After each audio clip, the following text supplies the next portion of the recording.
I rented a beautiful home in the foothills of West Virginia. I needed some time away from the hustle and bustle. This place was amazing. It was like someone had plopped a beach house down in the middle of the woods.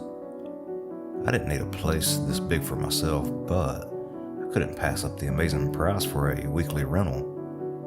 When I asked the woman why this beautiful home was so cheap, she smiled nervously and said, "It's just that time of the year." I didn't question her any further for fear that she would realize her mistake and up the price. The day I arrived was mostly sunny with a few clouds lazily drifting by, just enough to give some ambience to the scenery. It was on a wildlife preserve, so animals lingered in the field without a care in the world.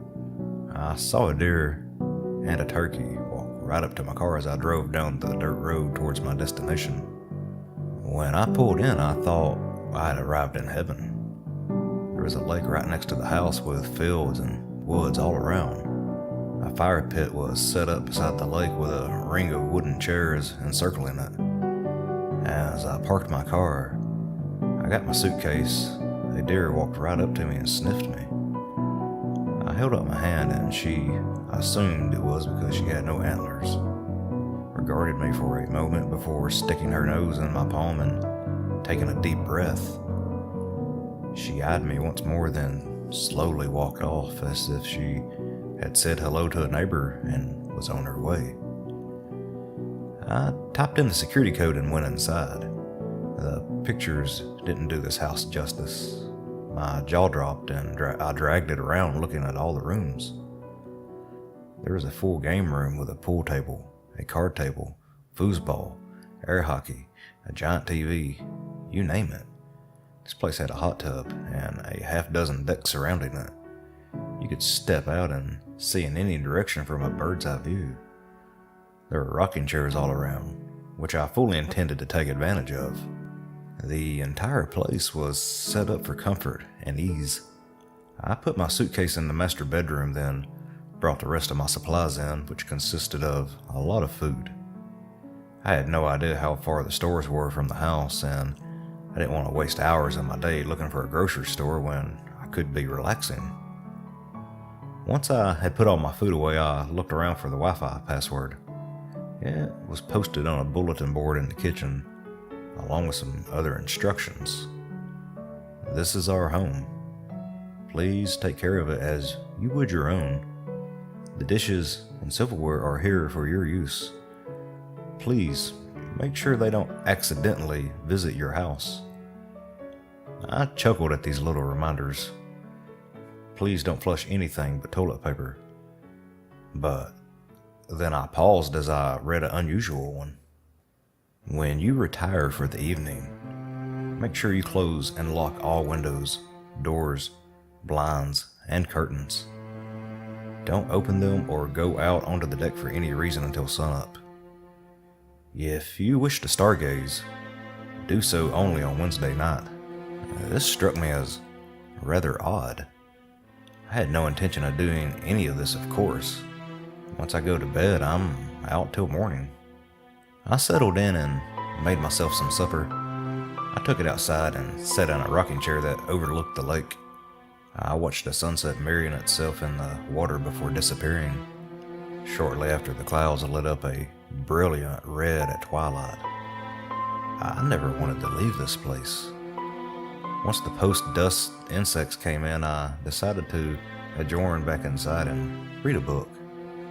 I perused their selection, which ranged all over, from the standard paperbacks of John Grisham and Lee Child to cookbooks to history books.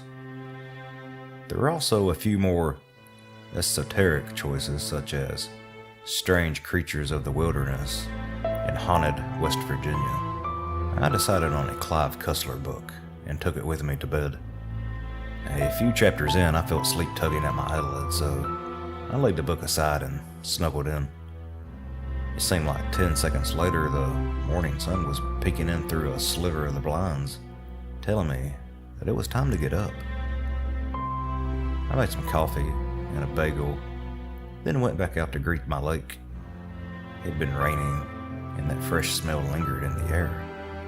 The feeling of renewal surrounded me. I wanted to stay here for the rest of my life. I milled around the house that day, taking some incredible wildlife pictures. I read some more of my book and pretty much enjoyed relaxing. When I went to bed that evening, I made sure the doors were locked and the blinds were closed, as instructed. The next day went pretty much the same.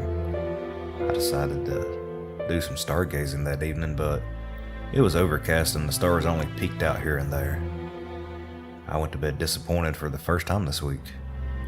The following night, I went to bed early with the intention of getting up in the middle of the night and looking for the missing stars from the night before. At midnight, the alarm on my phone woke me up. I peeked out through the curtain and saw a sky full of stars with nary a cloud in sight. Excited, I grabbed my camera and tripod, then headed out onto the deck. The air was crisp, but not cold. I got my camera set up on the tripod and started taking pictures of the stars. As the camera did its thing, my eyes drifted toward the lake. It was a moonless night, and there was little light, but as my eyes adjusted, I swore I saw someone sitting in one of the chairs near the lake.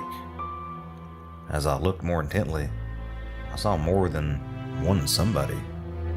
It appeared that each chair was occupied. I wondered if some local kids were borrowing my fire ring for a party, not realizing that I had rented the place for the week. My ire rose and I began to mentally compose the email I would send to the owner informing her of the intrusion when my mind froze. None of them were wearing clothes. I know when I see a naked person. Admittedly, that hasn't been nearly as often as I'd like lately, but I know the look. These people didn't look like that. They were tall, dark, and looked like every one of them needed a full body shave. And then it hit me. They weren't human. My curiosity and fear raged a mighty battle, but in the end, curiosity won. I slowly adjusted my camera from aiming at the sky to aiming at the chair surrounding the fire pit. I had just snapped the first picture when one of the creatures noticed me.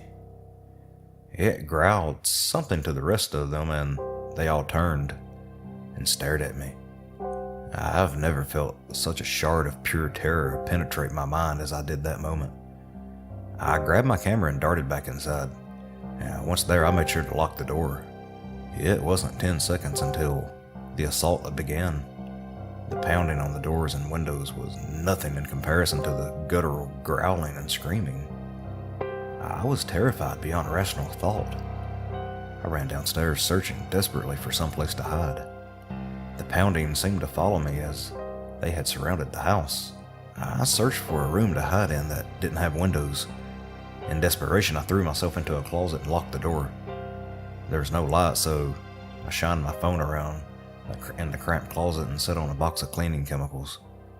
My breathing came in ragged gasps as panic and physical exertion conspired to send me into unconsciousness. The pounding seemed farther away. I was able to calm myself enough to slow my breathing. I looked at the camera, still mounted to the tripod. I turned on the camera and looked at the picture. It was blurry. My settings were still for taking pictures of stars. Any movement would blur the image. So much for proof. The pounding had ceased. I listened with hopeful ears to see if my siege of terror was over. That's when I heard the terrible sound. It wasn't a scream or pounding or anything like that. It was a creak of a floorboard. I stopped breathing and listened. It must have been my imagination. And then I heard the heavy breathing. I crept up to the door and listened. It was right outside the door. I started shaking. After 10 minutes, this creature hadn't ripped the door open and devoured me. I sat back down and tried to relax. If I was going to die, than I was. There was nothing I could do about the creature right outside my door that was obviously hunting me. I relaxed and slowed down my breathing. My adrenaline finally wore off and I crashed. I leaned my head against a shelf and waited for my inevitable death. I woke up sometime later. I slowly sat up and stretched my neck to work out the kinks. I looked at my phone. It said 3:33 a.m. It also said low battery. I had run out of options. I stuck my phone in my pocket. I picked up my camera with the tripod still attached and reached for the door. I turned the knob quietly as possible and inched open the door. I stifled a gasp when I saw what looked like a giant bear rug curled up in a ball on the floor. Its breathing was loud and steady. I pushed the door open as far as I could and tried to squeeze through. The door refused to open enough for me to fit. I looked down and saw the door was pressed against the creature's foot. There was nothing for it. I had to move the foot or stay in my closet prison. I pushed with all my might. The door opened another inch. I braced my back against the door frame and pushed again. The foot moved enough for me to escape. Then the creature stirred in its sleep. I froze halfway out the door. The creature began to move. It stirred and began moving its gargantuan arms, then its legs. Suddenly it kicked the door, throwing me back into the closet and slamming the door. I landed on my back and the wind was knocked out of me. I lay there, trying to regain my breath and assess the damage. I felt pain, but didn't think anything was broken. I slowly rose and approached the door. I opened it and peeked out. The creature was still laying there, breathing slowly, apparently asleep. Its foot had moved and the door was able to open. I stepped through, pointing my tripod at the creature as though it were some magical sword that would help me if it woke up. I sidestepped through the door, keeping my eyes on the mountain of fur laying in front of me, and back toward the front door. I glanced behind me just in time to see a second creature, wide awake, towering over me. It looked down, and a low growl escaped it. I made a smelly puddle on the floor. It sniffed and recoiled. I jumped at the chance and dove for the door. It was locked. I grabbed the latch and turned it every way until it opened. Once I was through the door, the creature regained its senses. In 3 strides, it was out the door reaching for me. I slid across the hood doing my best Dukes of Hazzard impersonation, landed, and dove inside the car. The camera and tripod jammed the door open. I started the car and threw it in reverse before the door was closed. I turned, causing my door to swing open, impacting the creature and sending it sprawling to the ground. I put it in drive and stomped the gas pedal. The car slid sideways until I eased off the gas.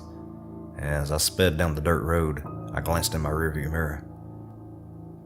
I could see the red of my taillights illuminating 2 of the creatures chasing me.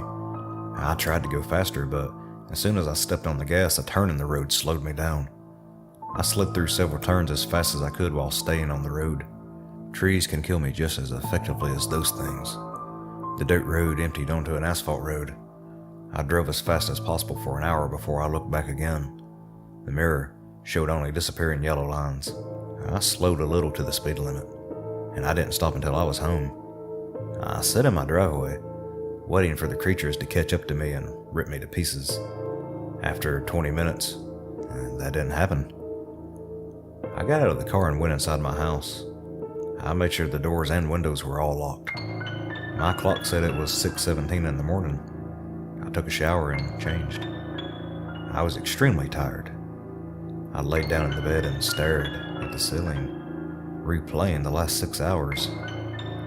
My mind tried to tell me I had dreamed the whole thing, but I looked at the blurry photo on the camera and wasn't so sure.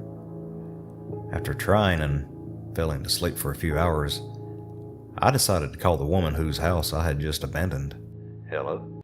She said on the 3rd ring. "Hi, this is Tom. I was renting the house this week. Was? Yes. I had a little problem and had to leave. Oh? Was it anything serious? You could say that. I had to leave for health reasons. I see. Will you be going back? No, I said a bit more forcefully than intended. She was silent for a long moment. Did anything strange happen? The whole ordeal invaded my mind in a vicious flashback. I knew it wouldn't be like the last time. I was scarred for life. I would never look at the outdoors the same way again. No, I lied. Nothing at all.